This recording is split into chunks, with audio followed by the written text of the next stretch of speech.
Budget 2026 को लेकर सबसे बड़ा सवाल है कि आम आदमी की जेब पर क्या असर पड़ेगा। टैक्स में राहत मिलेगी या बोझ बढ़ेगा? क्या सब्सिडी बदलेगी? क्या कंज्यूमर गुड्स सस्ते होंगे? पेट्रोल, डीजल या गैस पर क्या कोई राहत मिल सकती है?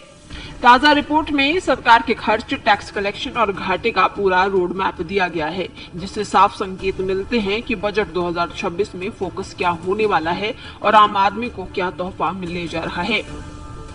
1 फरवरी 2026 को पेश होने वाला यूनियन बजट 2026-27 कई मायनों में खास माना जा रहा है।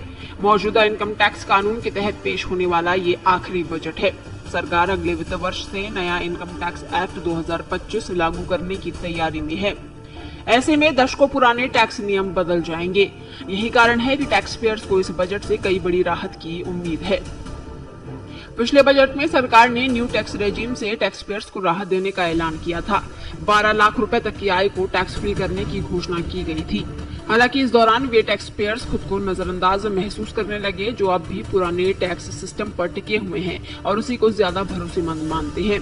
ओल्ड टैक्स रेजिम को फॉलो करने वाले टैक्स पेयर्स पीएफ, इंश्योरेंस और होम लोन जैसी बचत योजनाओं पर निर्भर रहते हैं। उन्हें उम्मीद है कि सरकार बेसिक छूट सीमा, जो अब भी 2.5 लाख रुपए है, उसे बढ़ाने का फैसला करेगी। इसके साथ ही धारा 80C के तहत 1.5 लाख रुपए की जो सीमा तय है, उसे बढ़ाने की उम्मीद भी की जा रही है। टैक्स पेयर्स को उम्मीद है कि सरकार इसे 2 लाख रुपए करेगी। बढ़ती महंगाई के बीच आम आदमी के लिए सबसे भारी बोझ घर और इलाज से जुड़ा खर्च बनता जा रहा है। ऐसे में टैक्स पेयर्स उम्मीद कर रहे हैं कि टैक्स स्लैब में बदलाव के साथ साथ सरकार रोजमर्रा के जरूरी खर्चों पर छूट देकर उन्हें राहत दे। मौजूदा समय में होम लोन की ब्याज पर 2 लाख रुपए तक की जो छूट मिलती है, ये प्रॉपर्टी की बढ़ती कीमतों के मुकाबले काफी कम मानी जा रही है। बजट 2026 से मिडिल क्लास रोजगार से जुड़ी कई उम्मीदें लगाए बैठा है। उन्हें उम्मीद है कि सरकार बजट 2026 में रोजगार और स्किल डेवलपमेंट को प्राथमिकता देगी, जिससे नए रोजगार का सृजन होगा और मिडिल क्लास को इससे फायदा मिलेगा। रिपोर्ट में यह भी कहा गया है कि एमएसएमई और रोजगार के अवसर पैदा करने की दिशा में सरकार फैसले ले सकती है। स्किल डेवलपमेंट और डिजिटल स्किल्स पर जोर, एमएसएमई के लिए आसान क्रेडिट पॉलिसी, इनसे छोटे मध्यम व्यवसायों को फायदा होगा और रोजगार के नए मौके बनेंगे। वरिष्ठ नागरिकों के लिए नई टैक्स स्कीम उतनी आकर्षक नहीं है। बुजुर्गों को स्वास्थ्य और इंश्योरेंस खर्चों पर राहत की जरूरत होती है। ऐसे में उन्हें मेडिकल खर्चों में सरकार की ओर से बड़ी राहत मिल सकती है। अगर ऐसा होता है तो बुजुर्गों को काफी फायदा होगा। बजट 2026 के फैसले के बाद टैक्स कटौती की वजह से राजस्व में कमी आई, जिससे सरकार को खर्च के लिए नए स्रोत तलाशने पड़े। ऐसे में सरकार अगर खर्च बढ़ाती है तो संसाधन जुटाने के लिए कुछ वैट और सेवा शुल्क या कुछ टैक्स बेस बढ़ाने जैसे कदम उठाए जा सकते हैं। इसका असर आम आदमी की जिंदगी में कुछ सामानों की कीमत पर पड़ सकता है, यानी रोजमर्रा की चीजें जैसे पेट्रोल, डीजल, बिजली, गैस, राशन पर सरकार सीधे फैसले कर सकती है।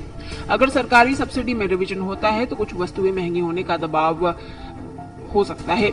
रिपोर्ट में खर्च और सब्सिडी की पूरी डिटेल है। सस्ता जो हो सकता है उसकी अगर हम बात करें तो घरेलू मैन्युफैक्चरिंग वाले उत्पाद सस्ते हो सकते हैं, क्योंकि सरकार एमएसएमई को सपोर्ट बढ़ाने वाली है।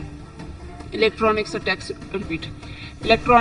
टेक मैन्युफैक्चरिंग को और प्रोत्साहन मिल सकता है। वहीं घरेलू मैन्युफैक्चरिंग और एमएसएमई को समर्थन बढ़ने से इलेक्ट्रॉनिक्स टेक और अफोर्डेबल हाउसिंग जैसे उत्पादों की कीमत स्थिर या सस्ती रह सकती है। रिपोर्ट में संकेत है कि सोशल इंफ्रास्ट्रक्चर पर निवेश बढ़ेगा, जिससे सड़क, रेल, पानी और स्वास्थ्य सेवाओं में सुधार होगा। ये आम आदमी की रोजमर्रा की जिंदगी को बेहतर बनाने में मदद करेगा। पेट्रोल और डीजल पर बड़ी राहत के संकेत नहीं है। इनडायरेक्ट टैक्स कलेक्शन कमजोर है। फर्टिलाइजर सब्सिडी में कटौती की संभावना है।